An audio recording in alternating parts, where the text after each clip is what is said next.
Mis amados hermanos, muy buenos días. Este es el tiempo de estudio bíblico devocional. Su hermano Pastor Roberto Alfaro les saluda y les doy una cordial bienvenida a esta nueva semana, una nueva semana apasionante con el tema acerca de la vida, la historia, el recorrido, la enseñanza, la experiencia, todo en la vida del padre de la fe, este hombre llamado Abraham, su nombre cambiado de Abraham a Abraham. Así es que, bienvenidos a este tiempo, un saludo cordial para todos mis amados hermanos y los amigos que nos acompañan a través de RadioGénesis.tv, los hermanos de Latinos North Carolina TV y también un saludo en las horas de la tarde para todos ustedes amigos de Vivo para Cristo en Suecia, Estocolmo. Dejamos una tarea pendiente, ustedes me han escrito y me dicen no se pase por alto la tarea. Y por supuesto que no la he olvidado. Muchísimas gracias a todos ustedes quienes me enviaron sus respuestas. Interesantísimo. Y más importante aún, qué bueno verles, saber de ustedes que están escudriñando la palabra, investigando y no quedándonos simplemente con lo poco que escuchamos y vamos y profundizamos la palabra. ¿Cuál era el idioma entonces que se hablaba para el tiempo en el que el Padre Eterno, Hashem, hablaba con Noé? Habló con Caín, le preguntó, ¿y dónde está Abel? Y la Biblia nos enseña cómo Caín le contestó, ¿soy yo acaso guarda de mi hermano? Y sucesivamente vemos cómo la Biblia en sus primeros pasuk, en sus primeros versículos, nos menciona cómo la mujer en este caso Eva, aunque su nombre aún no era Eva, la mujer habló con la serpiente. ¿Qué idiomas se hablaban en aquel entonces? Pues bien, hasta el día de hoy sería prácticamente imposible establecer a ciencia cierta cuál era el verdadero idioma, el verdadero lenguaje. Se habla de las lenguas adámicas, por ejemplo, se habla de algunos dialectos y en el estudio que podemos realizar nos encontramos cómo evidentemente a lo largo de la historia y la arqueología se han encontrado escritos, particularmente escritos en letra paliebrea, paliebreo, una primera forma de la escritura cuneiforme que se utilizó y se han encontrado tablillas, 12 tablillas particularmente en el que se habla de todo el concepto de Génesis y en el que se narra toda esta historia que estamos viendo apasionante de Bereshit. Pero también es importante entender que habían letras arcadias y en todo este proceso los escritores de los antiguos textos, los masoretas, entre ellos muchos otros, ya los masoretas fueron aquellos que se encargaron de establecer con mejor pronunciación y texto de lectura, puntos, comas, acentos, digamos la morfología de la palabra, etcétera. Pero definitivamente nos encontramos con el libro de Génesis en el capítulo 11, en el capítulo 9, cuando estábamos escuchando la historia de la Torre de Babel. Y allí en ese texto nos encontramos después de la historia de Noé, en el capítulo 9, nos encontramos frente a una historia apasionante. ¿Cuál es? La Torre de Babel. Y en esa Torre de Babel dice puntualmente la Escritura que toda la humanidad hasta ese entonces hablaban un mismo idioma. Definitivamente, la respuesta más práctica que hemos escuchado, ustedes me escribieron respuestas muy interesantes, las más importantes respuestas entre el arameo y el hebreo. Definitivamente, podríamos considerar que ha sido el hebreo la palabra o el lenguaje que se hablaba en aquel entonces. Lo que sí tenemos claro es que, repito, todos hablaban un mismo idioma, según lo que nos dice la palabra frente a la ciudad de Babel. Allí se confundieron las lenguas. La pregunta que surge importante allí es, cuando Dios confundió estas lenguas y dio origen a los idiomas, la pregunta es si el idioma primario, es decir, todos aquellos descendientes de Adán, Caín y demás, las generaciones, 10 generaciones hasta Noé, realmente cuál fue el idioma que ellos hablaron. Entonces vamos a dejarlo en conclusión a la respuesta. Yo les pedí un concepto bíblico, que me dieran una respuesta bíblica, Génesis capítulo 2, verso 7, y vemos cómo en el tema que vamos a entrar hoy se habla de Abraham precisamente, y al mencionarse a Abraham, se menciona a Abraham como el hibrid, como el hebreo. pues obviamente en su hebreo aquí significa del otro lado del río, pasadores de río, pero básicamente podríamos considerar que al mencionarnos a Abraham como el hebreo, estamos hablando de un hebreo como manera o idioma que se hablaba en aquel entonces. Sin embargo, cuando veamos el desarrollo de esta historia y entremos a Abraham profundamente, nos daremos cuenta que él viene a la tierra de Canaán. Y ya en la tierra de Canaán se hablaba otro idioma que era precisamente el idioma del cananeo. También se junta posteriormente este cananeo con el arameo, y empieza todo este proceso de la historia, porque recuerden que las primeras formas de escritura también no eran la letra como la podemos conocer en el día de hoy en los diferentes idiomas. Incluso el idioma hebreo ha sido transformado hasta el hebreo moderno que tenemos hoy, pero el principio, por ejemplo, la letra Aleph representaba una cabeza de toro, la letra Bet representaba una casa, es decir, había una simbología. La letra Gimel, que representaba el camello, y la letra Resh, que representa también una cabeza. Es decir, las formas de escritura eran formas de escritura totalmente simbólicas, sin ningún tipo de puntuación, sin ningún tipo de morfología, de oraciones determinadas. Por lo tanto, los masoretas fueron los primeros, y allí hay que resaltar la labor extraordinaria que desarrolla Esdras, que es quien definitivamente da o establece o determina la forma de la escritura en buena parte que conocemos hoy por párrafos, por oraciones, por las tildes, por las acentuaciones, particularmente por los puntos, los símbolos de puntos y comas y demás. Así es que la respuesta vamos a dejarla en el hebreo, simbolizándolo más en su idioma como Lashon Ivrit, la Lashon Kadosh, la lengua santa, básicamente. Lashon Kadosh, la lengua santa. Muchísimas gracias a todos ustedes por estar atentos a la pregunta y por tomarse un tiempo de investigar, enviarme respuestas, y estamos conectados. Muy bien.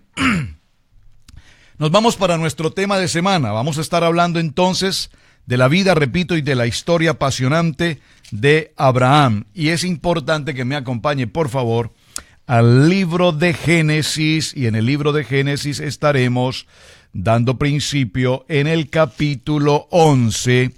Allí en el capítulo 11 cerramos la historia de la Torre de Babel, la ciudad de Babel, Babilonia, confusión de los idiomas, y empieza el verso 10 del capítulo 11 hablándonos de las generaciones de Sem. Muy importante, por favor, muy importante. Estas son las generaciones de Sem, porque recuerden que hasta al tiempo de Babel estamos hablando de las generaciones de ¿quién? De Cam. Dijimos que de las generaciones de Cam vienen tanto Canaán como viene también Egipto. Y dijimos que Cam, la Biblia dice que evidentemente ante la situación de ver la desnudez de su padre, una vez Noé se entera de lo que había hecho Cam, dice la palabra, que maldijo a Canaán. Y observe que no dijo a Cam, dijo a Canaán, es decir, habló proféticamente de una ciudad que vendría tiempo después. Muy bien. En el verso 10 del capítulo 11 empieza la historia de la generación de Sem, los semitas. Y de Sem, dice la palabra, de edad de 100 años engendró a Asfar 2 años después del diluvio. Y empieza a mencionarnos toda esta historia. No me voy a detener en ella porque, aunque es muy importante, yo creo que usted lea en casa en detalle cada uno de los puntos que empieza el verso 10. Pero sí quiero detenerme por un momento vamos a ver a partir del verso 24. Nacor vivió 29 años y engendró a Tare. Por favor, mucha atención. Si usted subraya su Biblia y acostumbra a hacerlo, una Biblia de estudio, por favor subraye el verso 24 del capítulo 11 en Génesis, libro de Berechit. Dice, Nacor vivió 29 años y engendró a Tare. Y vivió Nacor después de que engendró a Tare 119 años y engendró hijos e hijas. Es importante mencionar que cuando la Biblia nos habla de hijos e hijas, no nos dice puntualmente 5 hijos, 3 hijas, 10 hijos, 20 hijas. Hijos e hijas significa un sinnúmero de hijos. ¿Por qué? Porque cuando nosotros escuchamos de Adán y Eva, entonces encontramos que estuvo Abel, Caín y Set. pareciera ser que tuvieron 3 hijos, pero una pareja que vivió, particularmente Adán, 930 años, pues definitivamente no fueron 3 hijos, porque la misma Biblia nos dice, y tuvieron hijos e hijas, y sucesivamente todas las demás generaciones, hasta Noé en adelante incluso, tuvieron hijos e hijas. Y ese número de hijos e hijas, si hacemos una matemática práctica y sencilla de el tiempo en el cual ellos vivieron, más de 900 años, de 800 años en promedio, hijos e hijas en 800 años, seguramente que no fueron 3 hijos o 4 hijos o 5 hijos. Muy posiblemente cada uno de estos hombres, generaciones anteriores a Noé, a partir de Adán, repito, fueron muchísimos los hijos e hijas que ellos tuvieron. Por supuesto, la Biblia nos relata o nos menciona particularmente algunos nombres de quienes hacían parte de la historia. Es decir, mencionó a Caín por la situación en la que Caín comete ese homicidio, primer homicidio de la Biblia, y mata a su hermano Abel. Ahora, en el verso 10, repito, vienen las generaciones de Sem, y en el verso 24 nos habla de Nacor, ¿verdad? Y nos dice que después de que engendró a Tare, 119 años y engendró hijas e hijas. Tare vivió 70 años y engendró a Abraham. Por favor, preste mucha atención. A Abraham, a Nacor y a Harán. Aquí nos menciona los nombres de 3 hijos de Tare. ¿Quién es Tare? El padre de Abraham. Ahora, a partir del verso 12 nos dice, y estas son las generaciones de Tare. Tare engendró a Abraham, a Nacor y Harán. Y Harán engendró a Lot. Miren qué interesante. El padre de Lot es Harán. Pero ¿qué dice el verso 28? Inmediatamente nos dice, y Harán, el padre de Lot, murió antes que su padre Tare. En la tierra de nacimiento, en Ur de los Caldeos. ¿Dónde muere Harán? Hijo de Tare, hermano de Abraham, padre de Lot. Qué interesante. Muere en Ur de los Caldeos. ¿Por qué es tan importante esta historia? Porque cuando mencionamos a Ur de los Caldeos, pues evidentemente nos habla de que es una tierra de los caldeos. Sería muy importante profundizar quiénes eran los caldeos. Pero para resumir básicamente quiénes eran los caldeos, solamente mencionaremos que eran ante todo una comunidad absolutamente idolátrica. Era una comunidad en la que su vida permanente era la idolatría a dioses, particularmente los dioses del fuego, como lo indica en el estudio, la historia de los dioses. Y usted recordará que en ese desarrollo de idolatría se encuentra precisamente ¿quién? Tare, y por supuesto, ¿quiénes? Sus 3 hijos, entre ellos, por supuesto, Abraham, Nacor y Harán. Por supuesto, Lot venía de esta historia. Es decir, aquí es importante resaltar cómo las generaciones de Tare, entre las que estamos hablando, Abraham, todos ellos venían de una cultura, de una forma de pensar, si me permiten la expresión, de una religión a dioses, a figuras, a todo tipo de representaciones físicas, a todo tipo de creencias respecto de dioses. El dios de prosperidad, el dios de fertilidad, el dios de sanidad, el dios de vida, el dios de salud, todos estos tipos de dioses, y dentro de ello, por supuesto, todo lo que son conceptos de idolatría, entre ellos brujería, hechicería y todo tipo de demás circunstancias. Esto solamente para mencionarlo, ¿por qué? Porque cuando veamos el desarrollo de esta semana en el tema de Abraham, nos daremos cuenta cuán importante es en el capítulo 12 el llamamiento. Si hay algo que quiero que resaltemos esta semana, puntualmente va a ser el tema del llamamiento. ¿En qué momento Dios llama? Porque es importante que establezcamos cómo Abraham recibe un llamamiento de parte de Dios. Es decir, Dios habla a Abraham, y esto lo vamos a resaltar. En cuántas ocasiones Dios le habló a Abraham, en cuántas ocasiones Dios dialoga, mantiene una comunicación abierta con Dios, y cómo es de importante establecer en esos diálogos que ellos llegaron al punto de tener una amistad. Y quiero resaltar esto de manera importante, porque del único en toda la Biblia en el cual Dios dice, este es mi amigo, este me ama, es evidentemente Abraham. Es decir, sin que vayamos a desmeritar la labor que desarrolló Isaac y posteriormente Jacob y demás patriarcas, sí es importante encontrar que a través de esta semana, en el estudio que tenemos de Abraham, vamos a aprender impresionantemente la responsabilidad que cada uno de nosotros tenemos frente a la vida del creyente. Es decir, hoy simplemente nos limitamos a visitar la congregación y en alguna actividad, cuando viene una persona a la congregación y entrega su vida al Mesías, entonces nosotros pues nos sentimos muy contentos y creemos que esto ya es todo, como dice la palabra en Romanos, si confesares, en el libro de los Hechos, si confesares con tu boca y creyeres con tu corazón, entonces serás salvo. Y parece ser que nos quedamos ahí. Y serás salvo. Pero esto es más que serás salvo. Entrar a la vida de la iglesia, el pertenecer al cuerpo, es algo que nos lleva a tener una extraordinaria responsabilidad. Y tal vez la palabra más importante que deba resaltar en este punto es obediencia. Por lo tanto, esa obediencia la vamos a aprender precisamente a través de la vida apasionante de Abraham. Seguimos con el texto en el capítulo 11 y dice entonces la palabra. Abraham, y murió Harán en Tare, murió Harán antes que su padre Tare en Ur de los Caldeos. Verso 29. Atención, porque aquí hay algo que usted debe identificar y diferenciar entre el verso 11 y el verso 2, entre el capítulo 11 y el capítulo 12. Veamos. Y tomaron a Abraham y Nacor para sí mujeres. El nombre de la mujer de Abraham era Sarai, y el nombre de la mujer de Nacor, Milca, hija de Harán, padre de Milca y de Isca. Es decir, que la esposa de Harán era una hija de su hermano, es decir, su sobrina. Miren qué interesante.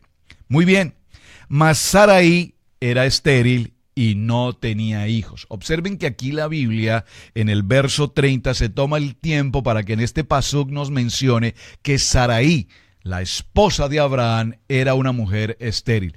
Y no solamente esto es importante que la Biblia lo mencione, sino que además el concepto de esterilidad, a lo mejor hoy en el siglo XXI se habla de una esterilidad, pero se entiende que hay opciones de adopción o de otro tipo de fecundación in vitro o algunas otras soluciones de carácter médico. Pero para el tiempo de Abraham y de su esposa Sarai, el ser una mujer estéril era algo impresionantemente delicado, algo muy grave, porque si había algo que hacía que la mujer tuviese valor, que la mujer ocupase su labor propiamente como mujer, precisamente era el tener hijos.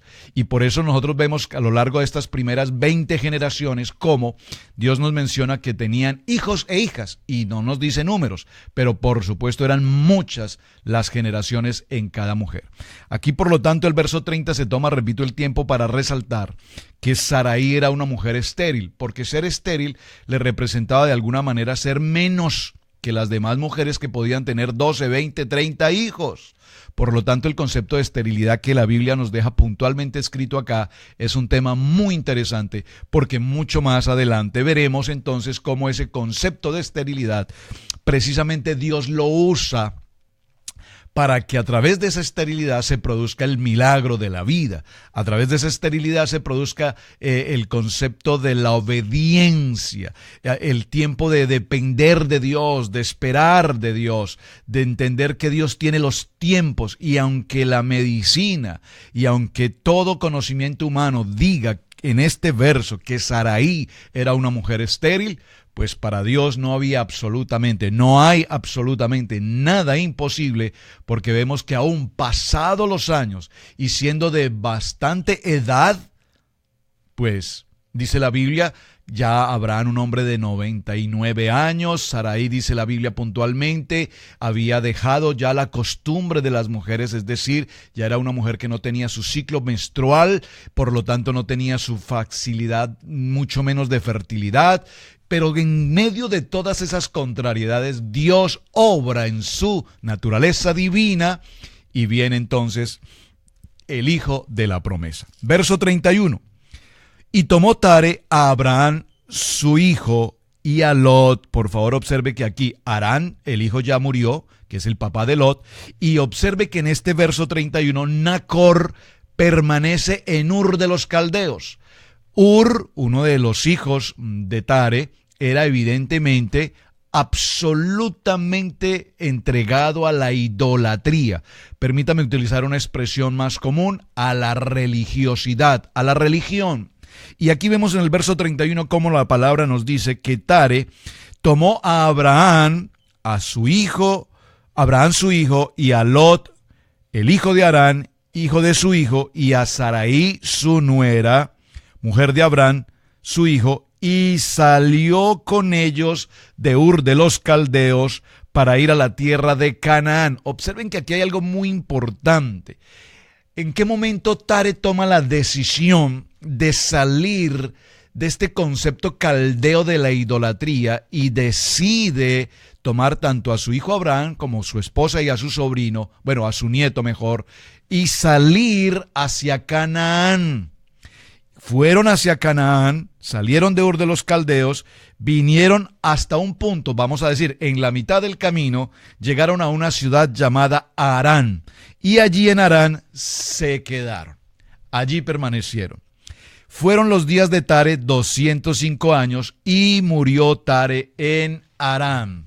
Creo que vamos a tener que ir dejando la historia en este punto, para introducirnos mañana en el capítulo 12, en el punto hacia donde nos vamos a enfocar toda esta semana. ¿Por qué es importante que mencionemos esta historia, mis amados? Porque evidentemente hay una pregunta. ¿Qué hizo que Tare tomara la decisión de salir de Ur de los Caldeos y encaminarse hacia Canaán? Pero ¿qué sucedió en la mitad del camino? ¿Qué sucedió en Harán propiamente? En Harán permanecieron por varios años, nunca continuaron el viaje, posiblemente, bueno, estamos hablando más de 1000 kilómetros en distancia en una zona totalmente desértica.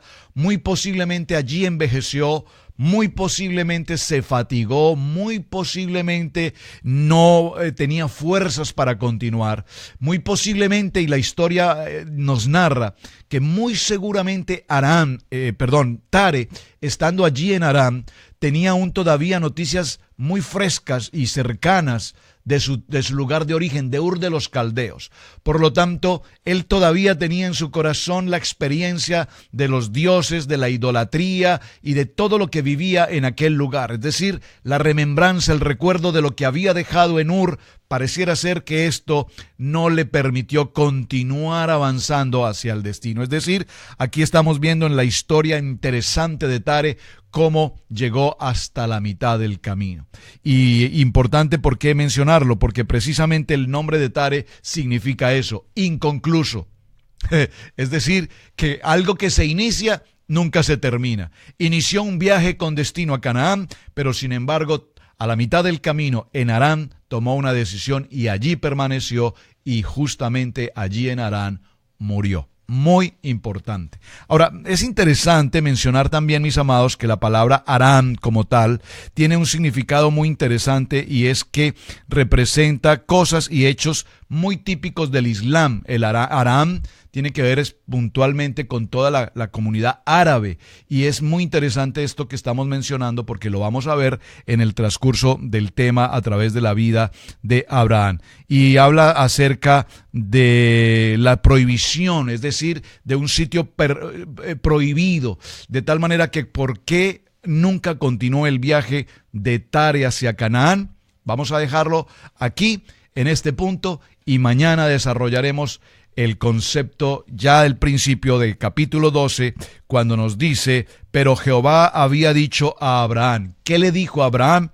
Vete de tu tierra, vete de tu parentela, de la casa de tu padre, a la tierra que te mostraré. Recuerda, por favor, que ya Abraham había salido de Ur de los Caldeos y ahora se encuentra habitando en Harán. Allí en Harán Dios habla puntualmente a Abraham, atención, llamar, el llamamiento, y a partir de esta porción, de este llamamiento en el cual Dios le habla directamente a Abraham, le hace una invitación, y casi podríamos decirlo una orden, y le dice: vete de tu tierra, vete de tu parentela, de la casa de tu padre, a una tierra que yo te mostraré. Y aquí comienza nuestra historia apasionante en la vida de Abraham, de la cual mucho, pero absolutamente mucho tenemos que aprender, porque si hay algo que Dios permitió que sucediera en toda la vida de Abraham, es lo que precisamente sucede con cada uno de nosotros cuando el Señor nos ha dicho, salgamos de nuestra tradición, salgamos de nuestra cultura, salgamos de nuestro pensamiento humanamente hablando, salgamos de nuestro intelecto y nuestra capacidad humana, salgamos de nuestras propias fuerzas y partamos hacia un lugar donde el Señor nos indicará y donde Él dice, y en ese lugar nos da promesa, y en ese lugar yo los bendeciré.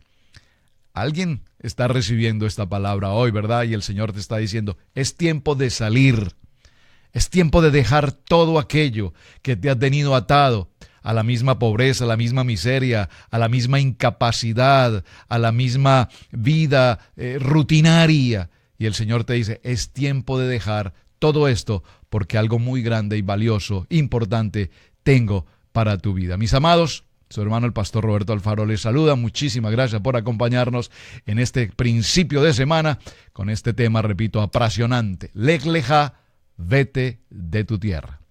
Al día de mañana les espero. Shalom, bendiciones. Gracias por sus mensajes, gracias por su saludo y gracias por compartir el video. Bendiciones.